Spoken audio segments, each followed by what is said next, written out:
네, 안녕하십니까. 자, 오토메이션 애니웨어 이석은 상무라고 합니다. 저는 제가 맡은 역할은 RPA 프로그램 매니저입니다. 그 RPA 프로젝트를 이제 많이 수행을 하시는데 저희가 이제 프로그램이라고 부르는 이유가 있습니다.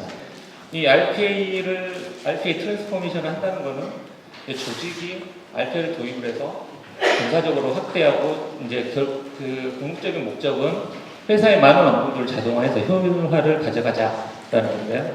일단 그런 부분에서는 저희가 이제 프로젝트라고 부르지 않고 프로그램이라고 하는 부분은 이제 전사적으로 RPA의 목적을 달성하기 위해서 여러 가지 단위 프로젝트나 아니면 여러 가지 스프린트들로 다양한 프로젝트들을 진행을 하고 그 안에는 이제 많은 조직적인 그런 연화 관리까지를 포함을 해서 진행을 해야 되기 때문에 저희는 그래서 이제 RPA를 종합적으로 트랜스포메이션 하기 위한 프로그램이라고 분류를 하고 있습니다.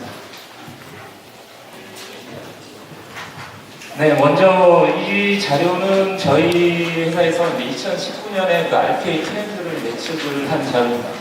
그래서 먼저 저희 국내에서도 그렇지만 글로벌하게도 2019년에 RPA 마켓이 더욱더 성장할 거라고 보고 있고요. 그다음에 두 번째로는 이제 전 산업 영역에서 다 RPA를 적용하고 계신데 특히나 이제 파이낸스 섹터 쪽에서 이제 많은 부분에 RPA 적용이 좀 더 확대될 것이다 이렇게 보고 있습니다. 근데 여기에는 이제 여러 가지 요인이 있지만 저희가 오히려 이제 국내에서는 그 금융권보다는 이제 제조나 아니면 유통 이런 쪽에서 이제 많이 거의 비슷한 비율을 하고 계신데 이제 파이낸스 섹터 쪽에서는 기본적으로 무조건 해야 되는 일들이 있습니다. 컴플라이언스나 아니면 레귤레이션 문제 때문에 저희 국내만 하더라도 금융감독원에 무슨 보고서를 해야 된다든지 자료 스트레스 테스트한 결과를 이런 부분에 있어서 이제 많은 투자도 유발되는 작업들이 많이 있기 때문에 그리고 항상 규제들이 바뀝니다. 이제 그런 것들에 즉각 대응할 때 있어가지고는 분명히 RPA가 많은 강점을 가지고 있고 하기 때문에 파이낸스 섹터 쪽에서 많은 RPA 적용을 미리 할 것이다. 그다음 세 번째로는 지금 아까 방금 전에도 어텐디드 RPA, 그다음에 언어텐디드 RPA 이렇게 말씀해 주셨는데 지금 언어텐디드 RPA 쪽으로 이제 많은 기업들이 지금 백오피스 자동화 쪽으로 많이 지금 진행을 하고 계셨고 실제로 이제 최근에는 이제 어텐디드 RPA가 이제 굉장히 떠오르고 있습니다. 이 부분은 뭐냐면 실제적으로 프론트 오피스에 계시는 콜센터라든지 아니면 이제 상담하는 것도 그렇고 실제 프론트 오피스 작업을 하시면서 그때그때 필요한 업무들을 로봇한테 시켜놓고 본인은 이제 다른 일에 집중하는 이런 모델들이 많이 지금 각광을 받고 있습니다. 그래서 어텐디드 RPA가 굉장히 발전할 것이다. 그렇게 보고 있고요. 그래서 누누이 강조하지만 AI 기술의 발전으로 인해서 RPA도 가면 갈수록 똑똑해지고 정말 사람이 하는 일들을 많이 대체할 것이다. 이렇게 보고 있습니다. 그리고 이제 항상 강조하지만 일단 보안적인 이슈 부분은 방금 마지막에도 굉장히 강조를 하셨잖아요. RPA를 적용한 데 있어가지고 실제 적용하고 운영을 해보면 특히 금융권도 그렇고 아니면 제조 쪽이나 전대 이런 데서 보시면 굉장히 보안 이슈가 많습니다. 그래서 이런 부분들을 충분히 고려가 되어야 RPA를 디플로이먼트 하는데 굉장히 보안적인 부분을 많이 보여야 된다는 거고요. 그다음에 마지막으로는 일단은 저희가 디지털 워크포스라고 하는 부분을 기존의 RPA가 그냥 프로그램이 아니라 이제는 디지털 인력이 된다는 겁니다. 그래서 이런 디지털 인력에 대한 부분이 앞으로 많은 2019년에 많이 진행될 것이다. 이렇게 예측을 하고 있습니다. 네. 두 번째로 아까 전 세션에서도 질문 드렸었는데 일단 RPA가 어떤 거다, RPA로 어떤 일을 할 수 있다라는 일반적인 질문들을 많이 들으셨을 거고 또 어느 정도 수술을 하셨을 거라고 생각을 하겠습니다. 근데 저희가 볼 때 그럼 RPA가 지금 해서 많이 적용을 하고 있는데 어디까지 할 것이냐 이제 그런 고민을 하시게 되는데요. 저희는 이제 RPA 도입을 하는 데 있어서 지금 현재 기존의 시스템, 많은 시스템들이 처음에는 이제 단위 시스템들로 많이 시작을 했었고요. 현재 기업 어플리케이션들을 보면 세이비라든지 ERP 시스템에서 CRM, SCM 그런 여러 가지 소프트웨어를 같이 사용을 하십니다. 그리고 요즘엔 SNS나 이런 어떤 소셜까지 연결을 해서 업무들을 많이 보시죠. 근데 이렇게 이제 그 업무 환경은 계속 굉장히 복잡해지고 있는데 실제 저희가 시스템에서 자동화해주는 부분은 저희가 생각하는 것보다는 굉장히 낮죠. 그래서 제가 보는 부분은 한 20% 정도가 지금 업무적으로 시스템적으로 자동화되어가고 있고요. 나머지 부분은 아직도 자동화가 안 돼 있다고 보고 있습니다. 근데 이 자동화라는 부분을 빼고 저희가 업무 처리하는 걸 보면 이 모든 것들을 이 프로그램에서 ERP에 이메일에서 데이터를 받은 걸 ERP에 집어넣고 그 다음에 그거를 관련된 정보를 처리하고 이런 것들은 지금 전부 사람이 하고 있습니다. 그래서 이 자동화되지 않은 부분이 지금 사람이 하고 있다는 부분이고요.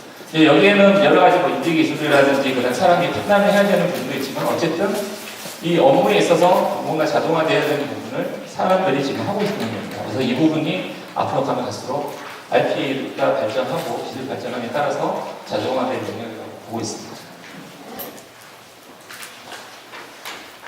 네, 저희가 보는 그 RPA 그 디지털 워크포스에 대한 어떤 현재 그 발전 방향으로 제시를 하고 있는 부분입니다. 현재까지는 그 RPA라는 게 이제 도입을 해서 기본적인 그 정형화된 데이터나 아주 단순 반복적인 그런 롤 데이터를 기준으로 해서 이제 자동화를 하고 있는 상황이고요. 지금 현재 그 코그니티브 인지들, 그러니까 여러 가지 인지 기술들, 이미지라든지 보이스라든지 텍스트라든지 이런 부분들이 계속 이제 기술이 발전하면서 저희가 이제 여기서부터는 이제 디지털 워크포스라고 부르고 있습니다. 이제 그 다음은 제가 이제 디지털 레이버 플랫폼이라고 하는데 여기까지는 말 그대로 프로그램들이 뭔가 해주는 개념이었다고 하면 이 부분은 사람이 하는 일까지 어느 정도 커버를 해서 이런 디지털 노동력이 될 수 있는 플랫폼이 이제 앞으로 올해부터죠. 제가 보는 부분은 이제 올해부터라고 보고 이런 디지털 레이버 플랫폼을 통해서 더더욱 자동화될 것이다.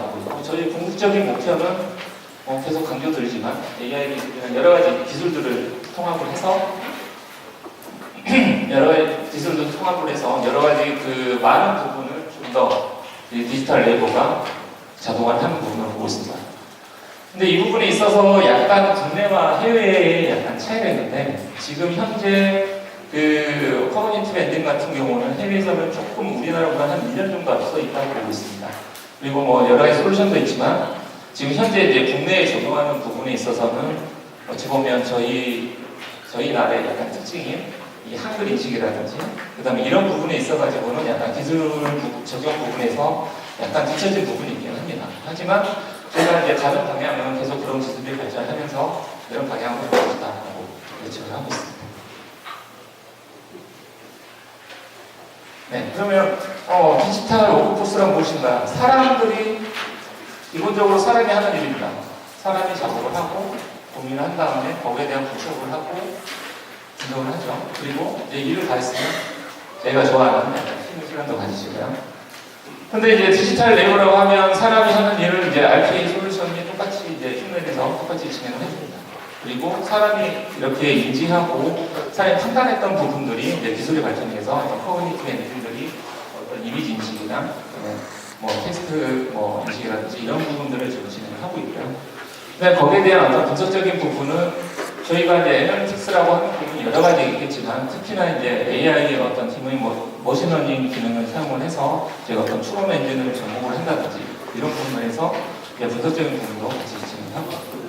그런데 디지털 워크포스는 사람은 이렇게 쉬어야 되지만 워크포스는 항상 일을 할 수 있죠. 저희가 시키기만 하면. 그러니까 이런 부분에 있어서 저희가 이제 앞으로 가면 갈수록 디지털 워크포스가 사람이 하는 부분들을 좀 더 많이 자동화를 시켜줄 것이다 라고 보고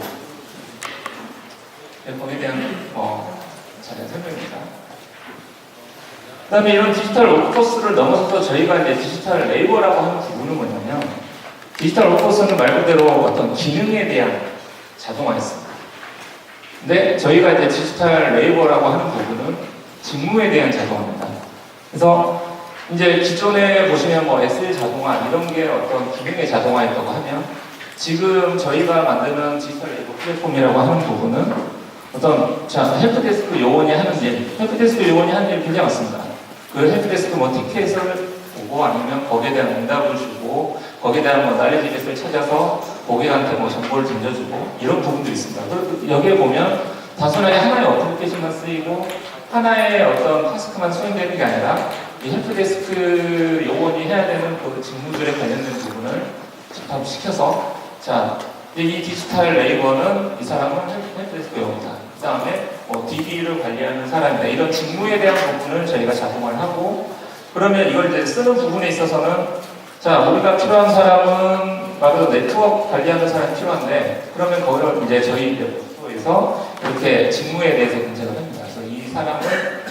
그래서 이 직무에 대한 이제 검색이 되면 거기에 대한 평가를 하고 자, 맞다고 하면 그걸 바로 업무에 배치하는 형태로 이런 부분을 저희가 디지털 레이버 플랫폼이라고 저희가 보고 있고 실제로 지금 이제 1월부터 구축을 해서 지금 서비스를 하고 있습니다.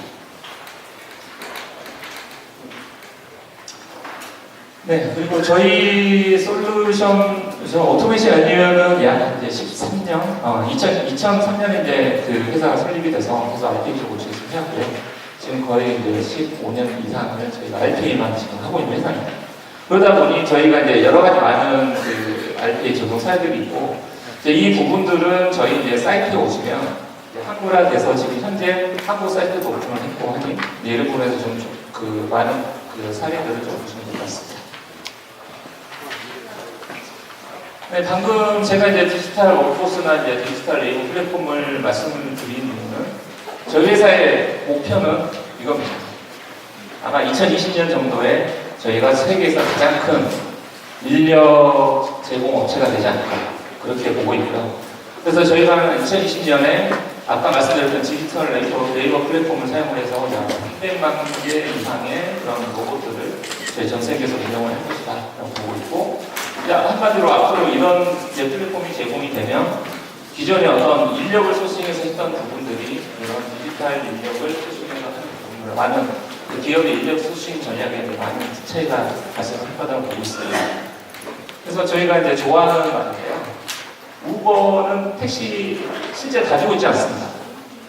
그 말 그대로 우버 운송을 하기 위한 플랫폼을 가지고 그 드라이버와 그 차를 그 사용하고 싶은 상대를 연결을 시켜주고 있고요. 에어비앤비도 호텔은 하나도 가지고 있지 않죠.